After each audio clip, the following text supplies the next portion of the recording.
जय श्री राम। आज हम लोग योगों की चर्चा में पंच महापुरुष योग की चर्चा करेंगे। देखिए, योग कुंडली में क्या करते हैं, योग हमें ये बताते हैं कि हमारे जीवन में ये फल प्राप्त अवश्य होंगे। कब होंगे ये हमारी दशाएं बताती हैं। जब उन ग्रहों की दशाएं आती हैं तब हमें ये फल प्राप्त होते हैं। पंच महापुरुष योग ये हमारी कुंडली का बहुत ही महत्वपूर्ण योग होता है। पंच महापुरुष में 5 प्रकार के योग आते हैं: रुचक योग, भद्र योग, हंस योग, मालव योग, शश योग। इसीलिए इसको पंच महापुरुष योग कहा जाता है।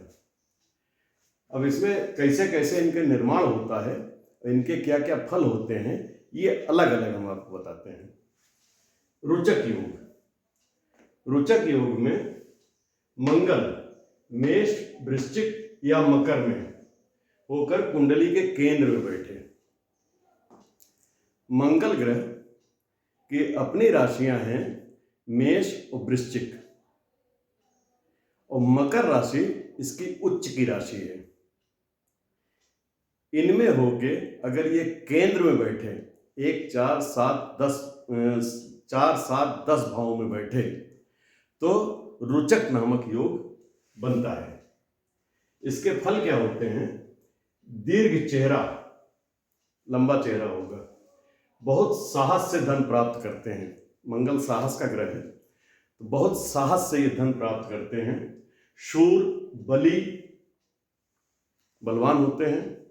शत्रुओं को परास्त करने वाला या शत्रुओं को मारने वाला, शत्रुओं पे विजय प्राप्त करते हैं ये। अभिमानी, घमंडी होते हैं, अभिमानी होते हैं। इनकी प्रकृति अभिमान की होती है, अपने गुणों के कारण प्रसिद्ध होते हैं। ऐसे गुण इनके अंदर होते हैं जिनसे इनको प्रसिद्धि प्राप्त होती है। सेनापति हो सकते हैं ये लोग। प्रत्येक उद्योग में विजयी होता है, जो भी काम ये करेंगे उसमें विजय प्राप्त करेंगे। ये हमारा रुचक योग में अगर व्यक्ति जन्म लेता है तो उसके ये प्रभाव आते हैं। दूसरा योग है हमारा भद्र योग। भद्र योग में मिथुन कन्या राशि में स्थित बुध केंद्र में हो। मिथुन या कन्या में, मिथुन या कन्या दोनों बुध की खुद की राशियां हैं। इसमें अगर स्थित हो और ये केंद्र में हो तो ये योग बनता है, भद्र योग बनता है। इस योग में जन्मा व्यक्ति तीव्र बुद्धि, बुध देव बुद्धि के देवता हैं, तीव्र बुद्धि होगी। शरीर, वस्त्र, रहन सहन स्वच्छ होगा, साफ सुथरे होंगे, शरीर को अपने साफ रखेंगे, वस्त्र साफ पहनेंगे, रहन सहन इनका बड़ा साफ सुथरा होगा। विद्वान लोग उनकी प्रशंसा करते हैं। ऐसे व्यक्तियों की विद्वान लोग प्रशंसा करते हैं, मतलब बुद्धि के देवता हैं, विद्वता के देवता हैं। विद्वान लोग इनकी प्रशंसा करते हैं। स्वभाव में भाषण देने में चतुर होते हैं। बुद्धि वाणी का भी देवता है। ये भाषण देने में बड़े चतुर होते हैं। स्वभाव भी इनका चतुराईपूर्ण होता है। अत्यंत वैभवशाली, उच्च अधिकारी, ये सारे गुण इनमें पाए जाते हैं भद्र योग में। इसी प्रकार से हंस योग जो होता है, कर्क, धनु या मीन राशि में स्थित होकर बृहस्पति केंद्र में हो। कर्क राशि में बृहस्पति उच्च का होता है। धनु और मीन इनकी खुद की राशियां हैं। इनमें स्थित हो और ये केंद्र में हो बृहस्पति देव। इन राशियों में अगर केंद्र में बैठे हो तो ये योग बनता है, हंस योग। फल इनका जो है, हाथ पैरों में शंख, कमल, मत्स्य के चिन्ह होंगे। हाथ में, पैरों में मत्स्य के, शंख के, कमल के चिन्ह होंगे, रेखाएं होंगी। शरीर देखने में सुंदर सौम्य होगा। बृहस्पति देव है ना, शरीर देखने में सुंदर होगा, सौम्य होगा। उत्तम भोजन करेंगे ये लोग। सज्जन लोग उनकी प्रशंसा करते हैं। सज्जन लोग उनकी प्रशंसा करते हैं, मतलब बृहस्पति देव हैं, ज्ञान के देवता हैं।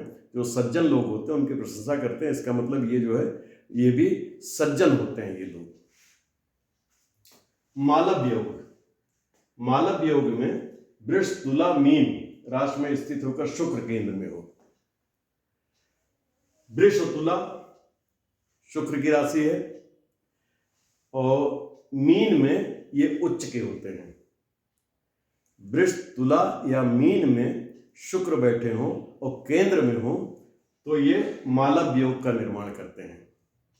मालव योग में जन्मा व्यक्ति धैर्यवान, पुष्ट अंग वाला, बहुत ही धैर्यवान होता है और अंग इसके जितने भी होते हैं शरीर के अंग बहुत पुष्ट होते हैं, बलशाली होते हैं। उत्तम भोजन करने वाला, विद्वान, उत्तम भोजन करने वाला। शुक्रदेव वैसे भी जो है वैभव के देवता हैं, तो विद्वान होते हैं क्योंकि राक्षसों के गुरु हैं ये। प्रसन्न मुख, ऐसे लोगों का चेहरा हमेशा प्रसन्नता से भरा होगा, इसे मुस्कुराता हुआ चेहरा रहेगा हमेशा, उनके चेहरे से प्रसन्नता झलकेगी। शांत चित्त होते हैं क्योंकि गंभीर होते हैं, गुरु हैं, शांत चित्त होते हैं।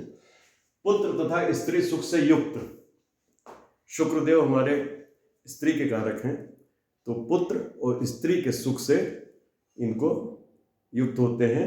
इनको पुत्र और स्त्री का सुख पर्याप्त मात्रा में प्राप्त होता है। अच्छी सवारियां इनके पास होंगी। शुक्रदेव वाहन के भी कारक हैं, तो अच्छी सवारियों का सुख इनको प्राप्त होता है। शश योग, शश योग में तुला मकर कुंभ राशि में शनि केंद्र में हो। मकर और कुंभ इनकी राशियां हैं और तुला इनकी उच्च की राशि है शनिदेव की। तो शनिदेव अगर केंद्र में तुला, मकर या कुंभ राशि में हो तो ये शश योग का निर्माण करते हैं। इस योग में जन्मे व्यक्ति अत्यंत प्रभावशाली, इनका प्रभाव बहुत होता है समाज में। उच्च पदाधिकारी, उच्च पदों में आसीन होते हैं, स्वयं बलवान होते हैं तथा उसके नीचे अच्छे अच्छे लोग काम करते हैं। अब शनि देवता कर्मचारियों को भी दिखाते हैं, कारक इनके कर्मचारी भी होते हैं, अधीनस्थ कर्मचारी जो होते हैं वो होते हैं। अगर ये इस योग में हैं तो इनके पास कर्मचारी अच्छे अच्छे होंगे, जो कर्मचारी इनकी भरपूर सहायता करेंगे, ऐसे कर्मचारी इनको मिलते हैं।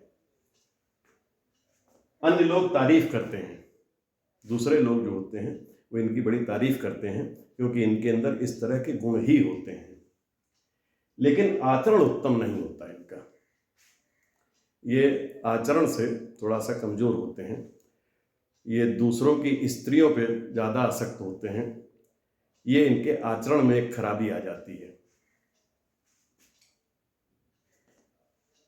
ये लोग धनी और सुखी होते हैं।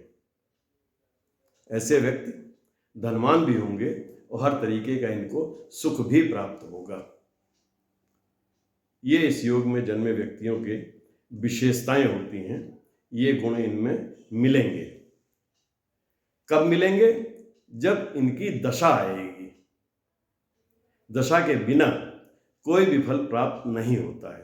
दशा अंतरदशा जब भी आएगी तब ये चीजें इनको प्राप्त होंगी। ये हमारा एक विशेष योग था, पंच महापुरुष योग, जिसको कि कुंडली देखते समय अगर आप देख लेते हैं, सबसे पहले ये योग देख लें, उसके बाद फिर इनकी दशाएं देख लें। अगर इनकी दशाएं आ रही हैं या चल रही हैं तो ये सारे गुण इनके मिलेंगे। आज इस योग की चर्चा हमने करी, अगले वीडियो में दूसरे योगों की चर्चा करेंगे। अगर आपने अभी तक हमारे चैनल को सब्सक्राइब नहीं किया, सब्सक्राइब कर लें, बेल आइकन जरूर दबा दें ताकि आपको नोटिफिकेशंस टाइम से मिलती रहें। मिलते हैं नेक्स्ट वीडियो में। जय श्री राम।